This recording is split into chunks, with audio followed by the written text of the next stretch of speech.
Shalom Barajá. Vamos a continuar con el ciclo de lectura y estudio de la Torá en nuestro año 5783 con la Parashá Vayechi. Y dice así: Vayechi Yaakov eres Misraim Sheva Ezre Shana Vayechi Yemei Yaakov שנחיה 7 שנים ו40 ומאה שנה ויקרבו ימי ישראל למו ויקרא לפנו ליוסף ויאמר לו הנה מצאתי חן בעיניך שנא ידיך אתה חי רכבי עשית עמלי חסד ואמת אל נא תקרבני במצרים ושכבתי נא אבותי נוסעתני ממצרים נוקרתני מקבורתם ויאמר אנוכי חזק כדברך ויאמר ישבע לי וישבע לו וישלחו ישראל על ראש המיטה ויחי אחרי הדברים האלה ויאמר יוסף הנה חביך חולה ויקע לשני בניך עמו אל בן השבט אפרים ויוגת ליעקב ויאמר הנה בניך ישנא אליך ויחצה ישראל וישלח למיטה ויאמר יעקב אל יוסף אל שדי נלך אלי נילו בארץ כנען ויברך אותי ויאמר אלי הנני מפרך וחיוויתך ונתתך לך לעמים ונתתי אל הארץ זו לשרך אחריך וצא עולם. Vivió Jacob en la tierra de Egipto 17 años y fueron los días de Jacob, los años de su vida, 147 años. Y se aproximó el momento de Israel para morir y llamó a Yosef, su hijo Yosef, y le dijo: por favor, si hay hallado gracia ante tus ojos, apoya por favor tu mano bajo mi muslo y haz conmigo bondad y verdad. Por favor, no me entierres en Egipto, pues yaceré con mis padres y me trasladará de Egipto y me enterrarás en su sepulcro. Dijo: yo personalmente haré tal como has dicho. Respondió: júramelo. Y se lo juró. Entonces se prosternó Israel hacia la cabecera de la cama. Y sucedió tras esos hechos que alguien le dijo a Yosef: y aquí que tu padre está enfermo. Y tomó a sus dos hijos con él, a Menashe y Efraín. Le dijeron a Jacob diciéndole: aquí que tu hijo Yosef ha venido hacia ti. Y se esforzó Israel y se sentó en la cama. Y dijo Jacob a Yosef: el Shaddai se me apareció en luz en la tierra de Canaán y me bendijo. Me dijo: he aquí que te fructificaré y te multiplicaré, te convertiré en una congregación de naciones y haré de esta tierra tu descendencia tras de ti como posesión eterna. Y esto es una de las cuestiones de esta Parashá que es muy interesante, que va a venir a hablar de precisamente de cómo está estructurada la Parashá y que no hay espacio entre la Parashá anterior y esta, sino que esta va a continuación. Generalmente, cuando comienza una Parashá nueva, nosotros vamos a tener al menos 9 letras en blanco, que va a ser un espacio entre una y la otra. A veces va a existir 3 renglones de diferencia. Y esto realmente es hidush, o sea, se puede decir novedoso con respecto a las parashá que hemos visto anteriormente. Y esto viene diciendo Rashi con respecto a esto, que la parashá es setumá, que está cerrada. Y esto viene a determinar de que hay explicaciones por qué la parashá es setumá. O sea, inclusive hasta los espacios, las líneas en blanco, las pequeñas diferencias y todas estas cuestiones no están de más ni de menos en la Torá. La Torá es exacta. No tiene ni una palabra de más ni una palabra de menos, pero tampoco tiene un espacio de más ni uno de menos. Sabemos exactamente por qué está escrito así. Y nuestros sabios dan varias explicaciones a través de la Gemara. La primera es que los ojos de Jacob se cerraron. Estamos hablando de la muerte de Jacob Avinu. Se cerraron los ojos de Israel. O sea, perdieron la visión. Perdieron toda una serie de cuestiones cuando Jacob ya no estaba con ellos. Y por lo tanto está cerrado esa visión para el pueblo de Israel. Pero además de eso, Jacob Avinu conocía exactamente cuándo iba a acabar el Galul, cuándo íbamos a terminar el exilio, cuándo iba a llegar Moshiach. Todas esas cuestiones las conocía Jacob Avinu. Jacob quería decirlo, pero no pudo. Se le cerró Setumá. Se le cerró como tal la visión que él tenía y no pudo comunicársela a sus hijos para que se la comunicaran a sus descendientes. Y por lo tanto nos quedamos sin conocer la fecha de la llegada de Moshiach también. La otra cuestión interesante que plantean los sabios es que la muerte de Abraham Avinu, de Isaac Avinu, no está Setumá. O sea, ahí, entre las perashá, existen evidentemente sus espacios, sus líneas. Y entonces, en que cada generación desciende un poquito del nivel espiritual que nosotros vamos a ver, porque precisamente, como lo dice la Gemara, Imar Rishonim Malachim, o sea, las primeras generaciones eran como si fueran ángeles, y nosotros venimos a ser como si fuéramos personas. O sea, la cuestión es de que hay veces de que se desciende más de un escalón. Y es la cuestión de que cuando se pasa de un exilio a otro exilio, y es lo que estamos viendo en este momento en la Parashá Shavua, de que existen lugares en que cual vive la gente, y entonces todos los lugares tienen un poco de Kedushá, y esa Kedushá se recoge, pero cuando esa Kedushá ya se agota, que ya se han hecho todas las tefilot, que se han hecho todas las mifot, que se han hecho todas las cosas, surge algo como tal que Dios manda a través de decretos y determinadas cuestiones que la comunidad de Yehudí de ese lugar se va de ese lugar hacia otro lugar. Y entonces ahí empieza a recoger nuevas cotas de Kedushá, un lugar que no existía comunidad hebrea, entonces empieza a existir. Y es una de las cuestiones que nosotros sabemos. Jacob Avinu había tomado todas las precauciones en Egipto, en hacer su yeshivá, en tener su lugar en la tierra de Goshen, de establecerse allí y de vivir en un ambiente donde pudiera cumplir con las mifot, donde pudiera estudiar la Torá, donde se pudiera realizar toda una serie de cuestiones.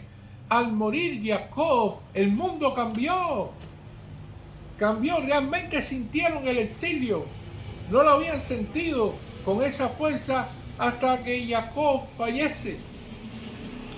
Se puede decir que hay un mundo antes de Jacob, o sea, en el momento en el cual Jacob está vivo, y hay otro mundo después de Jacob, después que Jacob fallece como tal, en el cual ya se desciende espiritualmente, aparece las cuestiones del Galul, aparece también la asimilación propiamente de algunos Yehudí, y entonces trae consigo evidentemente ya las primeras señales, se pudieran decir, de la esclavitud en Egipto.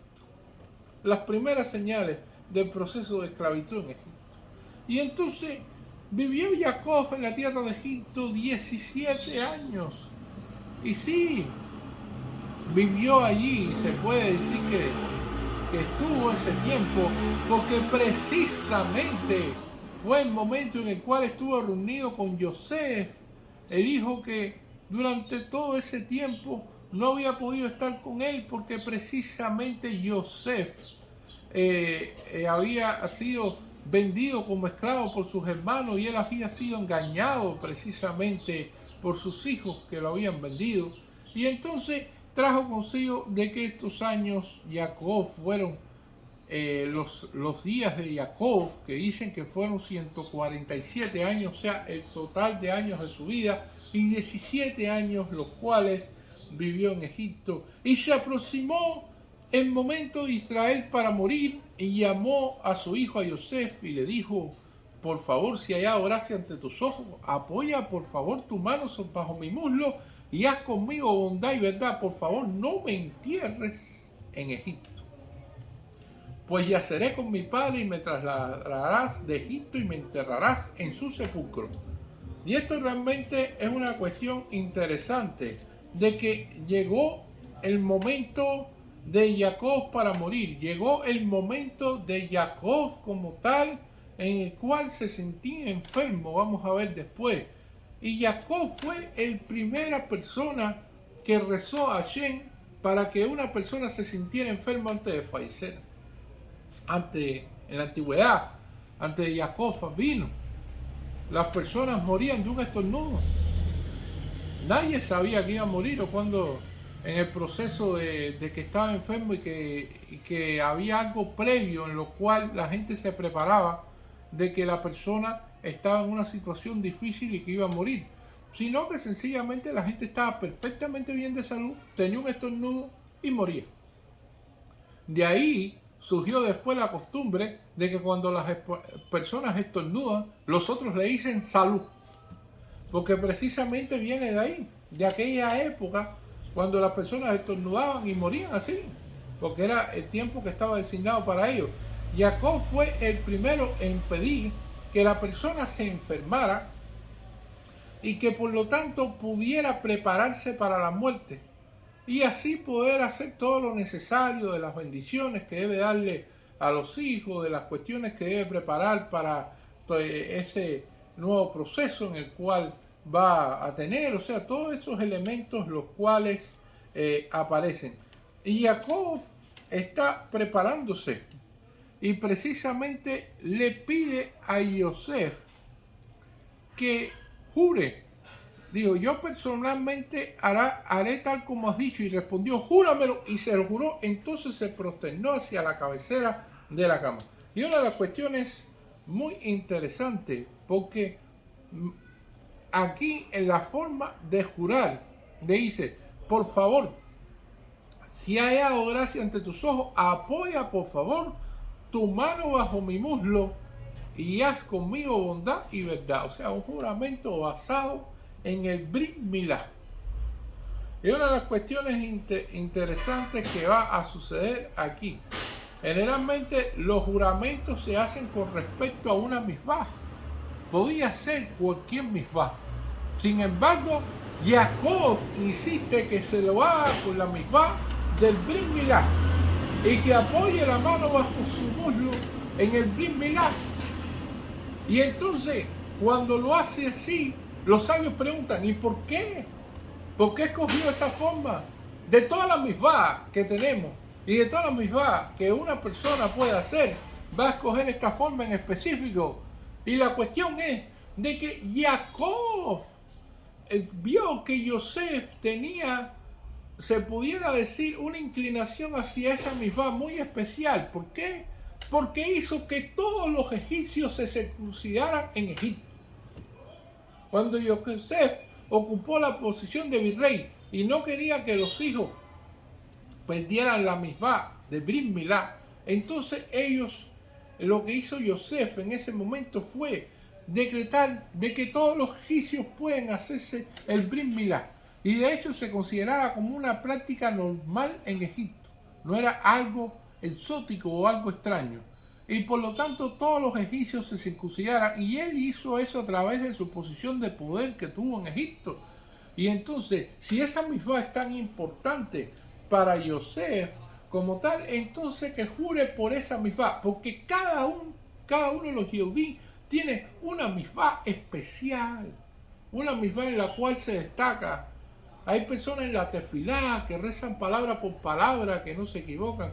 Hay personas que se ponen los tefilín de manera batiquín, bien puestos. Hay personas que les gusta preparar una comida especial para Shabbat. Hay personas que quieren, como tal, realizar actos de bondad y actos de, se puede decir, de bien hacia los demás y que quieren apoyar al prójimo. O sea, cada cual tiene una misvá en especial que evidentemente esa misvá es la que más quiere cumplir, la que mejor cumple. Y entonces Yosef, a través de su posición de poder, había establecido que en Egipto todos los egipcios tenían que hacerse el Brit Milá.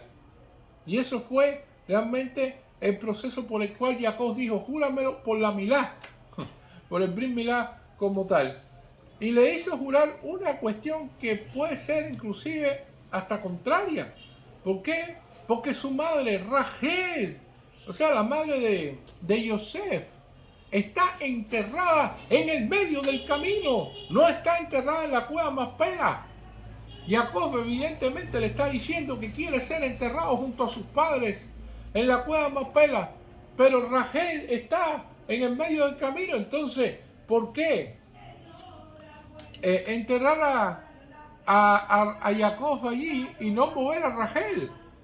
Y entonces Jacob le explica a Yosef de que Rachel va a tener determinadas cuestiones en las cuales en un momento determinado de la etapa de la historia del pueblo de Israel, que serán exiliados hacia Babilonia, llegarán a rezar allí en la tumba de Rachel, y que por lo tanto ella va a interceder ante el pueblo de Israel, que va a ser un lugar de rezo, un lugar necesario para el pueblo de Israel, y que tiene un propósito como tal. Y nosotros vemos que ahí aparece esta cuestión, pero Jacob también se estaba adelantando a las cuestiones que tenían que ver también con las plagas en Egipto. Iba a haber la plaga de Dan, Cefardea, Quinín, sangre, las ranas, los piojos, y la tierra se iba a convertir en piojo.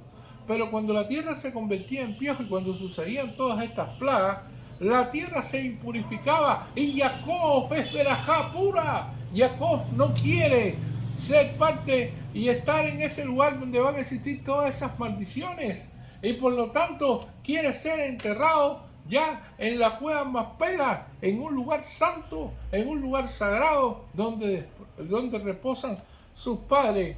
Y entonces esta es una de las cuestiones interesantes. La unión de Jacob con Rachel trae a Yosef y trae a Moshiach ben Yosef. Y esto es una cuestión desde el punto de vista más cabalístico, en el cual los sadiquín, ¿qué hacemos? Los sadiquín rezamos al Bi entre las noches. Al Bi, como sabemos, un rezo que fue instaurado como tal por Jacob. Jacob fue el creador del rezo de por la noche, y que entonces después en la medianoche rezamos el Tikkun Hatzor, que se puede decir que se llama el Tikkun Rachel. Cuando se une el Tikkun Rachel con el Arbi de Jacob, estamos juntando Jacob con Rachel. ¿Y qué se junta Jacob y Rachel? ¿Qué sale? Yosef. Y entonces el Moshiach que viene, que es Moshiach ben Yosef, que es el que va a conquistar como tal y va a realizar todas estas acciones, y por lo tanto se unen juntos. Y en este mundo de exilio, Rachel y Jacob no pueden estar en el mismo lugar. Nosotros lo unimos todas las noches, pero en este mundo de exilio, que Jacob representa la Merkabah, o sea, la carroza celestial. Y es una de las cuestiones. Jacob es como si fuera la luna en su parte oscura, la parte que no se ve de la luna. Y esto, cuando nosotros decimos el Kiddush Levaná, hacemos la oración por la luna, que nosotros decimos estas partes aquí que aparecen, que dice Baruch José, Baruch Yosre, Baruch Boré, Baruch Koné, o sea, todas estas cuestiones nos va a indicar que ahí está oculto el nombre de Jacob Avinu, precisamente siendo él, porque llegará el momento en que la luna brille tanto como el sol en los momentos de Moshiach, en que la luna, porque Israel es comparado como la luna, que cuando la luna se encuentre en plena luminosidad completa, alumbrando, así es como que Jacob alumbra, Israel alumbra, y llegó el tiempo de Moshiach como tal. Y entonces vamos a ver de que cada mifá que hace una persona, y en este caso vemos el Brit Milá, va a traer un ángel con respecto a esa mifá. Persona se pone un tefilín bien, es una mifá que cumple, surge un ángel. Persona tiene la mifá de tefilá bien hecha, palabra por palabra, es quisquilloso en hacerla. Bueno, ahí surge otra mifá, y esa mifá trae consigo un un ángel defensor de la persona. Hace un buen pan de Shabbat, prepara bien las cosas en una festividad. Bueno, ahí viene otra misvá y así surge un ángel.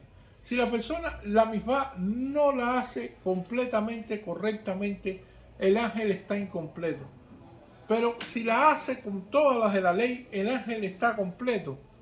Y entonces está escrito, Vialale faleja siskeija, que significa el que está delante de ti. ¿Y quién está delante de ti? Esos ángeles que han hecho las misvot. A veces una persona logra realizar muchas cosas, como Jacob habla aquí, que fue bendecido, y logra hacer tantas cosas en momentos tan difíciles y tan complicados, que la gente te dice, bueno, ¿y cómo es posible que pueda realizar todas estas cosas si no existen las condiciones para eso? Al contrario, la situación es más difícil. ¿Cómo esta persona puede a través en una crisis poder realizar todo esto? Es porque los ángeles los están apoyando y Hashem está ahí con él. Porque precisamente le va despejando el camino de todos los problemas que van apareciendo. Porque los problemas existen. Y evidentemente, al hacer estas misvá y a cumplir con ella, y a crearse sus ángeles defensores de la persona logra vencer estas pruebas y estos obstáculos de una manera sencilla, de una manera rápida, de una manera eficaz. Y entonces sucede de que los otros se quedan así como diciendo, bueno, ¿cómo es posible? Bueno, ¿cómo es posible? Así es.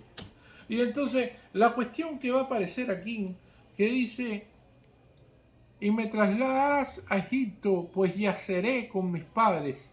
Y esto es una de las cuestiones de que yaceré es como que va a descansar, que se va a acostar, que llegará allí a un proceso de dormir, se pudiera decir, con sus padres. Y entonces en la Gemara, en Tanit, en capítulo 5, nos va a establecer que Lomet, o sea que Jacob no murió. Y una de las explicaciones que nos dan nuestros sabios con respecto a eso es que todos conocemos la vida de Jacob. Está bien relatada en la Torá. Desde cuándo nació, todo lo que tuvo con Esaú, cuántos años vivió en Egipto, cuántos fueron los años de su vida, cuántas esposas tuvo, quiénes son sus hijos, quiénes son sus descendientes. O sea, todas esas cuestiones nosotros las conocemos. Y cuando nosotros conocemos la vida de alguien y lo mencionamos todos los años y hablamos de todo esto todo el año, entonces esa persona no ha muerto, porque sencillamente está viva en el recuerdo de todas las demás personas. Y esto es una de las cuestiones que la Gemara en Tanit 5 nos establece, de que Jacob no murió. Y entonces, cuando ya vemos aquí, sucedió tras estos hechos, o sea, que alguien le dijo a José, es aquí que tu padre está enfermo, que ya sabemos que fue quien pidió por la enfermedad, para precisamente dar una advertencia de que va a morir y prepararse para eso, que tomó a sus dos hijos con él, a Menashe y Efraín, o sea, Yosef tomó a Menashe y Efraín, y le dijeron a Jacob diciéndole, he aquí que tu hijo José ha venido hacia ti, y se esforzó Israel, y se sentó en la cama. Y esto es una de las cuestiones interesantes, que Jacob se sienta en la cama en honor a Yosef. No quiere recibir a Yosef acostado. Quiere, aunque esté enfermo, aunque se sienta mal, aunque no tenga todo realmente, toda la fuerza y esté en un proceso difícil antes de morir, quiere sentarse y quiere darle un cabot a Yosef como tal, de no recibirlo acostado. Y es precisamente porque el hijo es virrey de Egipto. El hijo tiene un importante cargo. Y así nos establecen en la relación que lo que explica la Gemara con respecto a los padres y cuando los hijos se convierten en personas que son importantes, en personas que manejan, personas que tienen cargos, que representan, que logran realizar cosas, que los padres entonces tienen que respetar a los hijos con respecto a eso. Y entonces así lo establecen. Porque fíjate cómo se esfuerza y se sienta en la cama precisamente para ese momento en el cual ocurre esta cuestión. Y le dijo Jacob a José: el Shaddai se me apareció en luz en la tierra de Canaán y me bendijo. Y aquí que los rabinos entonces empiezan a hablar de que el Shaddai, un nombre de Hashem muy específico, y no es el nombre comúnmente con el cual nombramos a Hashem. Es un nombre en el cual aparece un límite como tal de bendición. Y dijo, y me dijo: he aquí que te fructificaré y multiplicaré y te convertiré en una congregación de naciones y haré de esta tierra tu descendencia tras de ti como posesión eterna. Y una de las cuestiones interesantes de que una persona puede recibir una verajá y le pueden decir: bueno, si tú te cuidas y comes bien y comes saludable y entonces llevas una vida haciendo ejercicio y haciendo determinadas cosas, vas a tener una vida larga y buena. ¿Es una verajá? Sí, es una verajá, pero es una verajá condicionada. No es una verajá completa, es una verajá que tiene limitaciones. Sí, tú te cuidas, si haces ejercicio, si comes saludable, si realizas determinadas cosas en la vida, bueno, entonces sí vas a poder tener una vida larga y buena. Y hay personas en las cuales le está dando una verajá completa, en la cual la persona no importa lo que coma, la persona no importa lo que haga, la persona no importa cuál es la situación que tenga, puede todos los días ser un desastre, en el sentido de que no coma adecuadamente, que no coma a su hora, que no haga ningún ejercicio, que no haga esto, no haga aquello, y que tenga una salud formidable. Y entonces, y tenga una larga vida. Entonces, uno tiene una bendición limitada y otro tiene una bendición completa. Y entonces nosotros vamos a ver que la bendición de Jacob fue una bendición que fue dada desde la limitación del Shaddai, pero que es completa. O sea que Jacob fue bendecido en el medio del exilio. Jacob se establece en Egipto y en estos 17 años ha podido vivir con todos sus hijos. Han tenido armonía y han tenido prosperidad. No hubo más hambruna, tal es así que cuando Jacob llegó a Egipto, una vez que él estuvo allí, la bendición de Jacob vino con él, porque un sadik trae sus bendiciones. Y cuando trajo sus bendiciones a Egipto, en Egipto cesó la hambruna. Lo que decía el sueño del faraón, esos 7 años que iban a pasar de hambre, no sucedieron. Llegando Jacob a Egipto, ya la hambruna empezó a cesar. Y se acabaron todos los problemas de la hambruna. Tal es así que Jacob hace que jure Yosef con respecto a enterrarlo ahí. Primero, una cuestión de que Yosef estaba un poco resentido con el problema de la madre con Rachel, por el sentido de que fue enterrada en el medio del camino. Pero la segunda cuestión, los egipcios conocían el sadik, la clase de bendición que tenía Jacob. No iban a permitirlo que se fuera de Egipto, porque ahí estaba la prosperidad de ellos. Y por lo tanto no querían que se fuera de Egipto, sino que querían que descansara ahí en Egipto, de que Egipto fuera su lugar en el cual fuera enterrado, porque precisamente es el lugar de la prosperidad que hicieron cuando Yosef, cuando falleció, lo enterraron y lo metieron en la fuente de la abundancia de Egipto, en el Nilo. Porque precisamente la bendición de Yosef, la que tienen los sadiquín, es muy grande. Y una persona que es sadí, cuando llega a un lugar lo bendice. Aumenta la prosperidad, aumenta todas las cosas. En el medio de una crisis, en el medio de una situación terrible, así aumentan las cosas. Y hay veces que una crisis o una situación difícil puede ser una bendición. Y eso, hay una historia de un señor que tenía una fábrica.